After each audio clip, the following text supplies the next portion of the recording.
So সবাই wait করতেছিল যে কখন আমাদের পহেলা বৈশাখের আয়োজন ব্লগ তোমাদের সাথে শেয়ার করব। তো আজকে পহেলা বৈশাখের আয়োজনের ব্লগ হবে 2 পার্ট, মানে হচ্ছে এটা হচ্ছে ফার্স্ট পার্ট, দেন আরেকটা আসবে। একসাথে দিলে আমার ভিডিও মনে হয় 10 মিনিটের বেশি হয়ে যাবে। তো যাই হোক, সেদিন হচ্ছে আম্মুকে বলতেছিলাম পহেলা বৈশাখে তো একটু পিকচার তুলবো, তো একটু সাদা মিষ্টি থাকলে ভালো হয়, জাস্ট এটুক বলেছি। দেন আমি কিচেনেই যাইনি, পরে রাতে যখন গিয়েছি তখন দেখলাম আম্মু ছানা সব কিছু রেডি করে রাখছে। আম্মু কালো জাম বানিয়েছে, গোলাপ জামুন বানিয়েছে, তার সাথে বানিয়েছে হচ্ছে সাদা মিষ্টি। সাদা মিষ্টির রেসিপি অলরেডি তোমাদের সাথে শেয়ার করেছি, তো ওইটা একদিন আগে করা হয়েছে।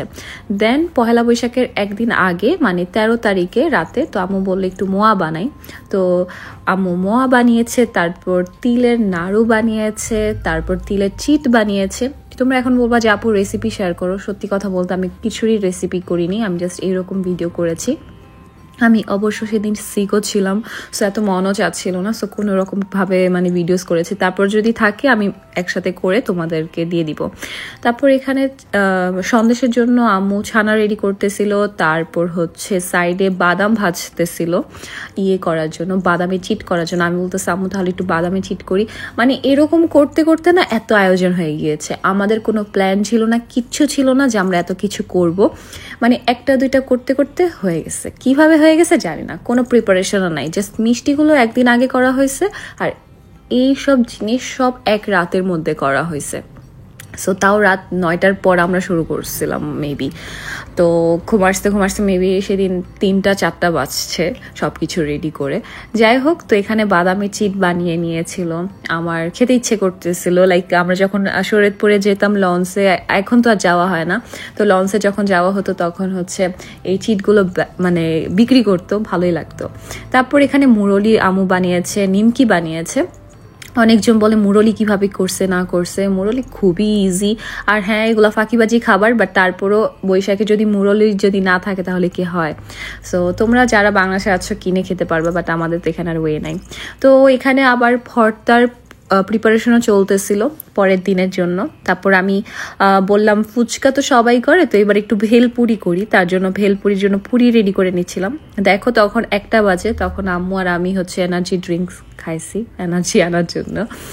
তারপর হচ্ছে আম্মু একটা ভর্তা বানিয়েছিল চেপা শুটকি দিয়ে, তো ব্লেন্ডারে করেছিল, সেইটার মধ্যে আমি ভাত দিয়ে ব্লেন্ড করেছি। বিশ্বাস করে এত ইয়ামি হয়েছে, আর এত ঝাল ছিল যা বলার বাহিরে। তারপর খাওয়া দাওয়া করার পর আম্মু মুরলিগুলো হচ্ছে চিনির মুরলিগুলো এইভাবে পাক দিয়েছে।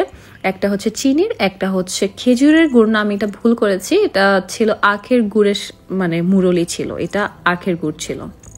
সো মুরলিগুলো মানে দোকানের থেকেও বেশি মজা হয়েছে, মানে অনেক মজা হয়েছে সত্যি বলতে।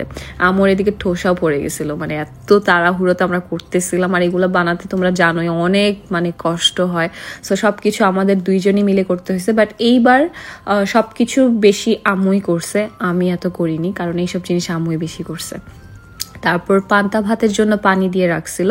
তারপর রাত 3টা বাজে আমি রুমে যেয়ে আমি চিন্তা করতেছিলাম কি পরবো, একদম লাস্ট মিনিটে আমার আউটফিট চুজ করা হয়েছে। এটার আরেকটা রিল আমি তোমাদের সাথে শেয়ার করবো। এতজন জিজ্ঞেস করতেছো কোথা থেকে কিনি, সেগুলো আমি পরে বলবো।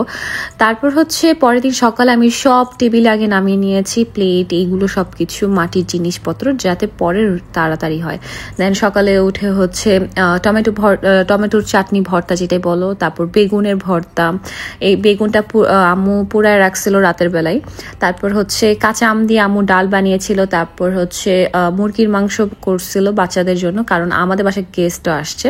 তো এখানে আমি চিংড়ি ভর্তা, তারপর লেবু পাতা দিয়ে রুই মাছের ভর্তা সবকিছু রেডি করে নিচ্ছিলাম। তোমরা সবসময় বলো এত মানুষ কে খায়, মানে গেস্ট বলে একটা কথা আছে, আমরা তো এলিয়েন না যে আমাদের সাথে কেউ আসবে না, বাসায় কেউ আসবে না। আমি জানি না তোমরা কি মনে করো, রান্না বান্না করলে অবশ্যই গেস্ট আসবে, আর আমাদের এগুলা করতে ভালো লাগে। একটু কমন সেন্স ইউজ করা মানে মনে করি একটু ইউজ করা উচিত। যাই হোক, তারপর হচ্ছে এখানে বেগুন কেটে নিচ্ছিলাম, বেগুন ভাজি। আম্মু হচ্ছে তারপর আমি জাস্ট বলছি বেগুন ভাজি, আম্মু এবার আইটেম বাড়াইছে, এবার আমি কিছু করি নাই। কচু ভাজছে, তারপর হচ্ছে পটল ভাজছে।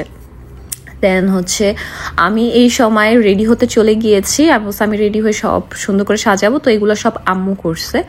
তো এগুলা ভাজাভাজি শেষ, দেন বাকি ভর্তাগুলো আম্মু করে ফেলছে। তারপর ইলিশ মাছটা মানে আম্মু কেটে আনছে, তাহলে আরও ইজি হয়, নাহলে আবার বাসায় আসো কাটো, এটা অনেক ঝামেলা হয়ে যায়। তো ইলিশ মাছ তো মাস্ট থাকবেই, তো ইলিশ মাছ ভেজে নিচ্ছে। সো আজকে মানে এইখানে তোমাদের সাথে জাস্ট প্রিপারেশন ব্লগ দিয়েছি, তারপর হচ্ছে ডেকোরেশনের ব্লগ আমি আরেকটা দিব। এখন বলো ওইটা কি দিব কি না, না হলে জাস্ট একটা রিল আপলোড দিয়ে দিয়েছি। এখন কমেন্ট করে জানাবা পার্ট 2ও কি চাও কিনা। যাই হোক, লাস্ট ফিনিশিং এখানে গোলাপ যেমন মানে করতেছিল, দেন আমি সব কিছু একসাথে নাস্তা আইটেম টেবিলে নিয়ে আসছি সাজানোর জন্য। তো এই তো, তোমরা যদি চাও ব্লগ আপলোড দিই তাহলে কমেন্ট বক্সে বেশি বেশি করে জানাবা, আর কিছু জানতে চাইলে অবশ্যই জানাবা। আর রেসিপি আমার কাছে নাই, তারপরও আমি ট্রাই করব। সো এই তো, দেখা হবে নেক্সট ব্লগে। আজকে আপলোড দিতে পারি বা কালকেও। Bye bye.